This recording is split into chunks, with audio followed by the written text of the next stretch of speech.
A killer writes to a city and names himself. He draws a crosshair and says it is his sign. He mails a torn piece of a victim's shirt to prove the letters are real. He threatens school buses and sketches crude bombs. And then he vanishes into arguments and theories that never quite close. Stay with me, because in the next minutes you'll walk the timeline, feel the pressure on the scanner, understand what the ciphers actually tell us without getting lost, and see the one thread that might still pull tight today. If you value method over melodrama, you're in the right place. By the end, you'll know what to chase, what to ignore, and why quiet details beat loud myths. Subscribe to Caseboard Daily so you don't miss the next one. It begins on a winter night outside Vallejo in 1968 on Lake Herman Road, where two teenagers park under a sky with more stars than porch lights. And in a handful of minutes that never make sense to their families, gunfire turns a silent turnout into a case file that refuses to age. A stark beginning with no letter yet, no symbol yet, just the first fracture in a region's sense of routine. 6 months later, on the 4th of July at Blue Rock Springs, a couple sits in a car while distant fireworks pop like small warnings in the sky, and a man in a heavy jacket approaches with the kind of confidence that suggests rehearsal. Shots crack through the door and windows, and not long after, a calm voice phones in the crime, claims both scenes, and gives directions to the payphone he is using, establishing the rhythm that will haunt the case. Violence followed by performance.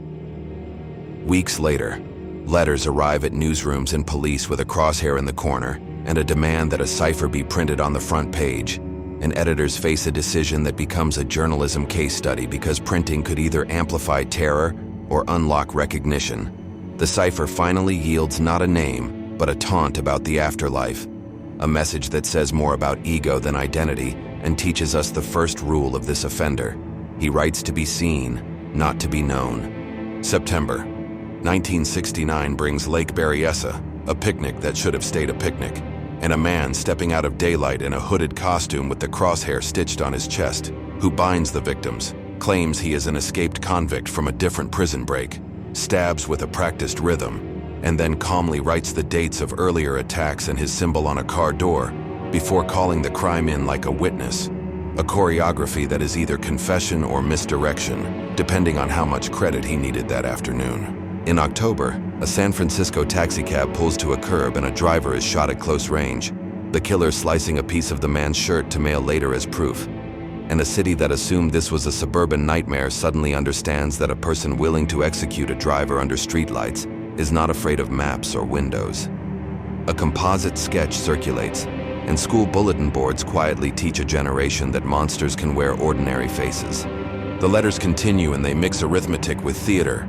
Bus bomb diagrams scribbled like a mechanical pencil had a bad day. Coordinates on a Mount Diablo map that may pin nothing or everything depending on your angles. And phrases that sound like someone auditioning for a crime novel, with blue pigs, and crossed out words that make him read like a bored office worker who brought his attitude to stationery. Every so often another small square of shirt cloth arrives like a grim authenticity seal that proves the brand while the product keeps changing flavor. Here's a truth that matters more than any single symbol. The meter between clever and corny in these letters is unstable, and the pivot points, where barbed talk becomes misspelling and swagger becomes grasping, feel less like a mastermind's disguise and more like a man finding the limits of his performance, which is important when you profile someone who wants to be seen as what he is not. You could spend an hour on ciphers alone, because early ones fall to patient solvers with pencil and paper, while a later, longer one refuses for decades, until citizen cryptanalysts finally pry it open and find lines about ego rather than identity. A perfect summary of the writer's priorities. The most useful lesson is that the ciphers kept codebreakers busy while detectives chased paper trails and payphones. One game steals oxygen from the other if you let it.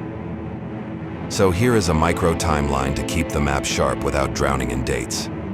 Late 68 Lake Herman Road, 2 teens, gunfire. Early July 69, Blue Rock Springs, another couple in a payphone confession. September 69, Lake Berryessa, hood, knife, car door writing, another call. October 69, San Francisco, cab driver Paul Stein, shirt fragment, letters escalate, then months of ciphers, threats, newspaper games, and a region that no longer mistakes quiet for safety. Suspect lanes exist, and we will speak about them the way careful investigators do. One lane is the man whose handwriting, hobbies, and timing put him under scrutiny that becomes its own prison without charges, convincing to some and unconvincing to others, even after interviews and warrants. Another lane is the quiet professional whose geography and weekends fit too well until alibis refuse to break. A third lane is a persona built from the letters. Someone with a job that has downtime and access to office supplies. Someone who reads the morning paper and cares what a city thinks. Someone neither young careless nor old slow. A middle path of competence rather than genius. Notice how none of these lanes require a supervillain. The story only needs a person who learned that a logo stamped on envelopes can become ownership of fear. Here is a pattern interrupt documentaries often skip because it is not glamorous. The logistics of mail, because every letter is a travelogue that begins with saliva on a stamp and ends in a newsroom bin, and in those inches between lick and postmark live the forensic limits of an era. Partial prints that smudge, trace DNA that may not survive handling and humidity, sorting machines that do not care about chain of custody, and samples that age faster than laboratories improve. Years later, the hardest word in "why don't they just test it" remains "just." Meanwhile, the city changes small habits. Drivers who never lock doors now click twice. People who thought of taxis as neutral suddenly see them as scenes. And kids who never knew the word cipher doodle crosshairs in notebooks without context. Cultural overspray from a headline that lingered too long. We need to talk about the costume at Lake Berryessa because it refuses to sit in the corner. A hood with a stitched emblem says, "I want to be seen," even while it prevents any seeing that helps. And the calm voice victims remember there does not match the frantic bus bomb scribbles later, which suggests a person who feels larger in a costume than on the page, or the reverse, depending on whether he needs the fear of recognition or the safety of being unreadable that day. The killer with a gun at a lover's lane and the killer with a knife and a hood at a lake share a signature only because a letter says so, and that is either clarifying or corrosive, depending on your appetite for self-reporting from men who lie for sport. Another open loop that reshaped daily life is the school bus threat, which moves the story from murder to terror by shifting the target from specific people to any child behind glass on a weekday morning. Threats are cheap to send and expensive to address, and that asymmetry is why such writers keep their hobby until the applause fades. We should deal with near-miss stories and the composite because they keep oxygen in the file. A patrolman encounters someone who may or may not be our writer walking near the Stein scene, and versions of that moment feel like a coin flip in a dark hallway, while later tips flare and fade. My relative confessed. My coworker owned the right boots. And each new book with a new name lifts weights made of narrative without moving the bar of evidence an inch. This is not cynicism. It is muscle memory from years of chasing men who enjoyed inspiring writers more than confronting juries. If you run a community group, a school, or a small newsroom, there is a practical lesson under the noise. Set thresholds in advance so you don't improvise under pressure. Decide when to print, when to alert, when to hold back, and who signs off before a letter arrives, because rehearsal removes the theater that offenders count as oxygen. People always ask why the letter stopped. Did he die? Did he get bored? Did a life change steal his empty hours? Or were some of the later letters not him at all? And the honest answer is that several explanations can be true at once. The uncomfortable truth is that we could be arguing about authorship for another generation. And our obligation is not to manufacture certainty, but to be clear about which questions are honest. If you want a single thread to pull, here is mine offered plainly, the payphones. Because every call is a map with edges. The booth's location relative to the crime and witness statements. The timing relative to dispatch logs, the voice quality relative to weather and traffic, and the habit of using public phones in the same region draws a dotted circle around a life. Rebuild those call windows with modern tools and old-fashioned footwork and look outward, because handwriting can mislead, but geography is stubborn. Gather the case the way we promised at the start.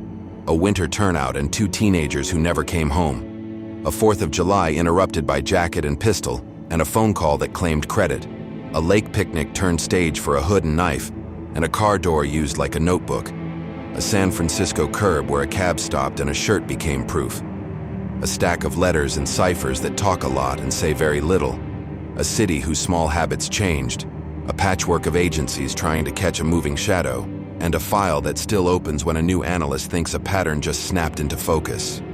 What keeps this story alive is not a love of monsters, but a hatred of not knowing. And the man who branded himself understood that a logo stamped on violence sells a story to a culture that prefers certainty even when certainty is a lie.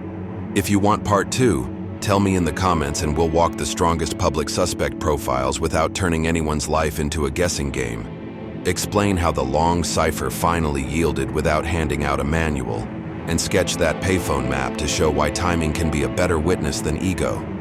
If this gave you something real to hold, subscribe to Caseboard Daily and share it with the friend who quotes message board theories like scripture. For now, remember the rule we keep coming back to. Loud is not always true. Quiet details like how a call is placed and how a route is chosen are where method beats myth. Solve the habit and you might solve the man.